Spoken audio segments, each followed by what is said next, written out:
Hello दोस्तों, make माई SSC channel में आप सभी का स्वागत है। आज हम हिंदी पढ़ने वाले हैं। हिंदी में हम बिहारी से संबंधित कुछ क्वेश्चन करेंगे।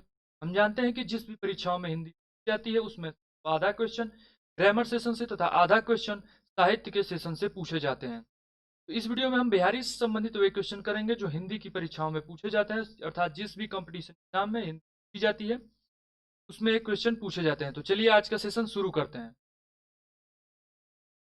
जीवन परिचय। सबसे पहले हम बिहारी के जीवन परिचय के बारे में जानेंगे। तो बिहारी का पूरा नाम बिहारी लाल चौबे था।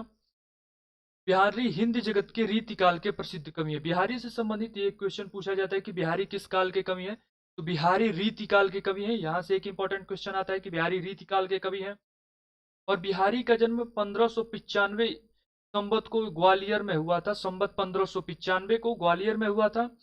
का एक इंपॉर्टेंट क्वेश्चन यहाँ से भी आता है कि ग्वालियर में बिहारी का जन्म कहाँ हुआ था। तो इसका करेक्ट आंसर है बिहारी का जन्म ग्वालियर में हुआ था।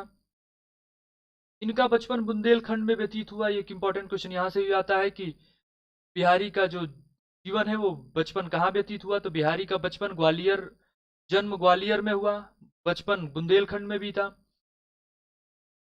अब हम जानेंगे बिहारी की रचनाओं के बारे में। तो बिहारी की मात्र एक रचना है, बिहारी की एकमात्र रचना बिहारी शतसई।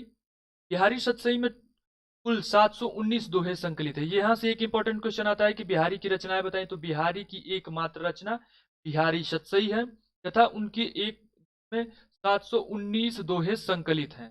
और शतसई की रचना किस भाषा में की गई, यहाँ से भी एक आता है कि बिहारी की भाषा क्या थी। बिहारी की रचनाओं की भाषा व्रज भाषा थी। ब्रज भाषा में उन्होंने अपनी रचनाएं की हैं। उसके बाद से हम बात करते हैं उन पर लिखे गए टीकाओं के। शतसई पर लिखे गए अनेक कवियों और लेखकों द्वारा टीकाएं में कुछ 54 टीकाएं लिखी गई हैं जो इसमें प्राप्त हुई हमें। रत्नाकर जी की बिहारी रत्नाकर एक अंतिम टीका है। यहाँ से बस ये पूछा जाता है कि कितनी टीकाएं लिखी गई हैं बिहारी शतसई पर। तो इसका आंसर आता है 54। तथा अंतिम टीका किसके द्वारा लिखी गई। तो अंतिम टीका रत्नाकर जी द्वारा बिहारी रत्नाकर नाम से लिखी गई है। उसके बाद से बिहारी से संबंधित क्वेश्चन आते हैं कि बिहारी के रसों बताइए कि बिहारी ने मुख्यतः किस रंग का रस का प्रयोग किया है।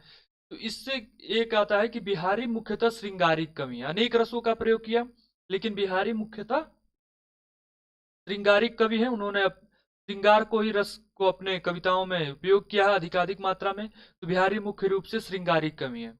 और छंद की बात की जाए कि बिहारी के रचनाओं में छंद कौन सा है। तो बिहारी के रचनाओं में दोहा और सोरठा दो छंदों का प्रयोग किया गया है। ये एक इंपॉर्टेंट क्वेश्चन आता है कि बिहारी में ने कौन कौन से छंदों का प्रयोग किया है। तो बिहारी ने दोहा और सोरठा दो छंदों का प्रयोग किया है। तो आज का सेशन यहीं पे समाप्त करते हैं। यदि ये वीडियो आपको पसंद आई है तो इस वीडियो को लाइक करें तथा इसी प्रकार हिंदी से संबंधित अन्य वीडियो पाने के लिए हमारे चैनल को सब्सक्राइब करें। धन्यवाद।